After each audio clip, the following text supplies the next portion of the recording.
Hi friends, ఇదైతే మటుకు మేము ఊరికే కూరగాయ తొక్కలే దీనికి వేసేది. చిన్న మొక్క నాటాను నేను. ఇది చాలా చిన్న మొక్క అనమాట, ఊరికే కొమ్మ. వేరే పెద్ద చెట్టు ఉండేది ఇది, అదైతే ఇప్పుడు లేదు. చాలా చిన్న కొమ్మ. ఇప్పుడు ఇలా ఉంది, చూసారు కదా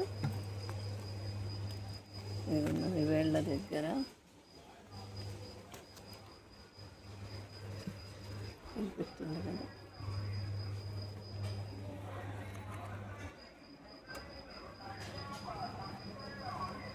ఇంత కొమ్మ అనమాట నాటున్నా. అది చూడండి ఎంత చెట్టు అయిందో. చాలాసార్లు చూపించాను మీకు. ఈ మొగ్గ రాలేదే అని ఫీల్ అవుతున్నా, కానీ ఇప్పుడైతే మటుకు చక్కగానే వస్తుంది చెట్టు అయితే. ఇలా ఎండిపోయిన ఆకులు ఉంటే తీసేసుకోవటం. ఇలా ఎండిపోయిన ఆకులు అస్సలు ఉంచకూడదు, ఎందుకంటే మిగతా దానికి కూడా ఇది తేడాగా వస్తాయి కొమ్మలు. ఎప్పటికప్పుడు ఆడ ఉంటే పిలక పెడుతుంటుంది, మళ్ళీ చిగురు వస్తుంది. ఇది తీసేసామనుకో ఇలా చిగురు వస్తుంది. కానీ ఇంత చెట్టు అయిన తర్వాత చూడు చక్కగా వచ్చేసినాయి మొగ్గలు. ఇదే నేను చెప్పింది, చాలా మంచి పువ్వు అవుతుందని. కానీ మొగ్గలు ఎప్పుడైనా ఓసారి వచ్చిందంటే ఫస్ట్ టైం రాలిపోతుండేటి. ఈసారి అయితే రాలలేదు. ఫస్ట్ టైమే రావడం, రాలకుండా ఉన్నాయి. ఒకే చోట వచ్చేసాయి. చూడండి 3 మొగ్గలు కనిపిస్తున్నాయి కదా. ఫ్లవర్ అయితే వచ్చింది. ఇది పూర్తి ఫ్లవర్ ఇచ్చిన తర్వాత నేను మళ్ళీ వీడియో తీస్తా. చాలా హ్యాపీ అనిపించింది నాకైతే.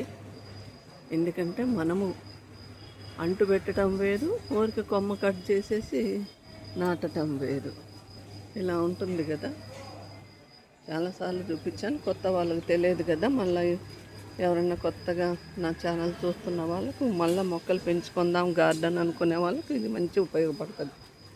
ఇంతవరకు కట్ చేసుకుంటే ఈ ఆకు తీసేయటం, ఇంతవరకు భూమిలో పెట్టేస్తే వచ్చేస్తుంది. కాబట్టి టైం పడుతుంది, ఎందుకంటే గార్డెన్ నుంచి తెచ్చినవి కూడా, నర్సరీ నుంచి తెచ్చినవి కూడా పెట్టంగానే అంతవరకే మొగ్గలు పూలు పోస్తాయి, కానీ మళ్ళీ టైం తీసుకుంటుంది. అదే మనం కొమ్మ పెట్టింది కూడా పూర్తి ముందు టైం తీసుకొని తర్వాత మంచి పూలు అయితే వస్తాయి. ఎందుకంటే మీకు ఇంతకుముందు కూడా ఛానల్లో పెట్టున్నాను ఇది. ఈ కొమ్మనైతే అది కూడా అంతే, కొమ్మ పెడితేనే బతికింది. పూలు అయితే వస్తున్నాయి కదా. కొంచెం టైం పడుతుంది, ఒక 6 months. చిన్న మొక్క అయితే 1 year. పెద్ద కొమ్మ నాటామనుకో బాగా ముద్దు, అది తొందరగా వస్తుంది. చిన్న కొమ్మ ఉడక పెట్టామన్నాడితే నిదానంగా వస్తుంది. ఇదిగో మనకు మంచి ఫ్లవర్ అయితే వస్తుంది. చూస్తున్నారు కదా ఫ్రెండ్స్, గాలి వస్తుంది. Thank you friends, thank you so much. ఏం లేదు చూడు, ఎంత కూరగాయ తక్కలు. మనం పూలు పూసినవే దేవుడి దగ్గర పెడతాం కదా, మళ్ళీ తీసుకొచ్చి ఆ ఫ్లవర్స్ని కుండీలో వేయటం. Okay friends, thank you friends, thank you so much.